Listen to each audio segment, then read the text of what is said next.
Bonjour, comment vas-tu? Aujourd'hui, je vais te parler du 70-300 de chez Fuji, un objectif très particulier pour plusieurs raisons.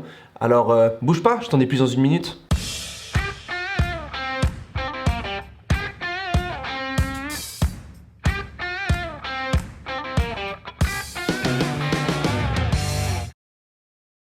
L'équivalent de cet objectif pour full frame, c'est un 105 à 450 mm. Il fait une ouverture maximale de f4 quand il est à 70 et 5.6 quand il monte à 300 mm.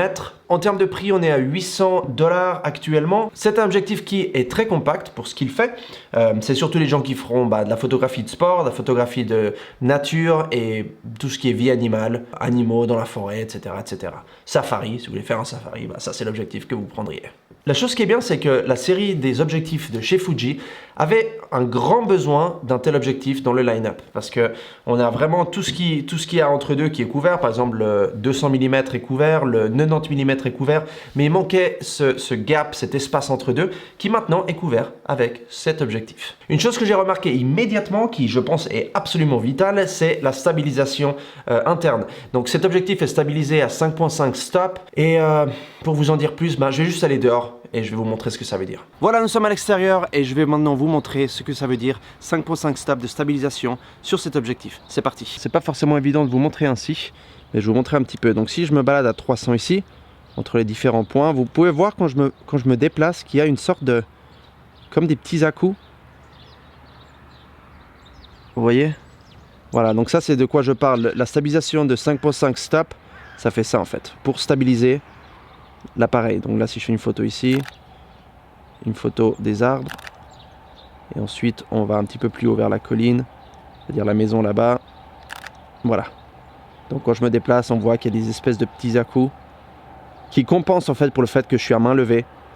J'étais à l'extérieur maintenant, il faisait pas beau, il pleuvait pas, mais il y avait un tout petit peu, il y avait un tout petit peu d'eau dans les parages. C'est un objectif qui est tropicalisé, donc si vous avez un boîtier tel que le XT3 que j'ai ici, XT4, XT2, bref, vous allez pouvoir aller dehors s'il y a de la poussière ou s'il y a un petit peu d'humidité, et rien ne va se passer, ça va être protégé. Il pèse 580 grammes et a un diamètre de 67 mm. Au niveau de la mise à point, le plus proche que vous pouvez vous approcher de votre sujet, c'est 83 cm. Je vais vous montrer ça à l'extérieur vite fait. Voilà, alors on va faire un petit test de distance pour vous montrer un petit peu les fameux 83 cm, ce que ça donne dans la vraie vie. Donc on est dans le jardin et on va tester ça tout de suite. Alors, si je me mets une distance confortable et où je peux mettre à point, on est ici, voilà. Vous pouvez acheter en option un téléconvertisseur qui multiplie par un facteur de 1.4 la longueur focale de votre objectif. Donc si vous prenez le 300, vous multipliez le 300 par 1.4 et ça va en fait zoomer un petit peu plus. Donc j'ai fait quelques photos qui montrent avec et sans et les voici.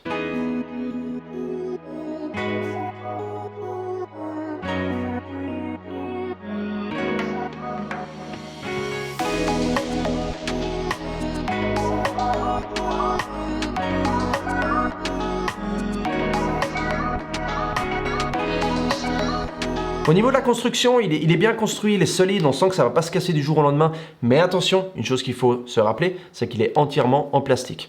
Donc vraiment, tout est en plastique. Alors ça, quand je zoome, je sens que c'est du plastique, ça se sent vraiment parce que c'est du plastique, c'est pas du métal comme d'habitude. À l'intérieur, tout est en plastique, voilà. Donc vous attendez pas à avoir un objectif entièrement en métal qui soit de super haute premium au niveau de la qualité. Après, il est vrai que le fait que ce soit en plastique, ça le rend plus léger, donc il ne va pas se casser de toute façon, mais voilà, c'est pas du métal. La bague d'ouverture n'a pas de marque, donc vous n'allez pas savoir sur quelle ouverture vous êtes, comme d'autres objectifs un peu plus premium de la série Fujinon. Ça a un bon clic. Donc on sent que c'est bien construit, mais vous allez devoir regarder sur votre appareil photo pour savoir quelle ouverture du diaphragme vous êtes.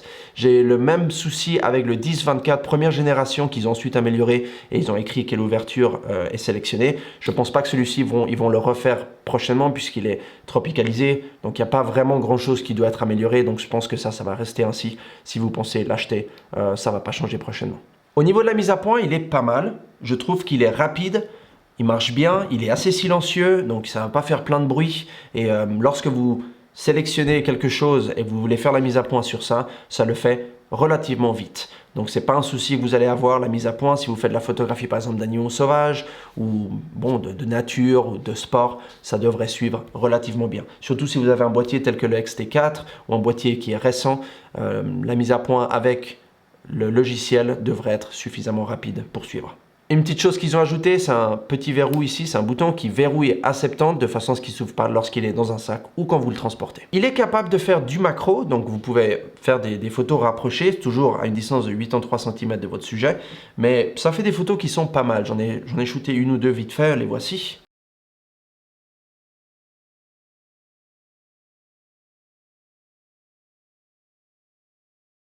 Voilà, c'est tout ce que j'avais à vous dire sur ce 70-300. Je pense que c'est un très bon objectif et il fait ce qu'il doit faire. Pour ceux qui ont besoin d'un objectif comme ça, c'est génial. Personnellement, je ne vais pas l'acheter parce que je ne fais pas de la photographie aussi zoomée et j'utilise d'habitude des objectifs prime.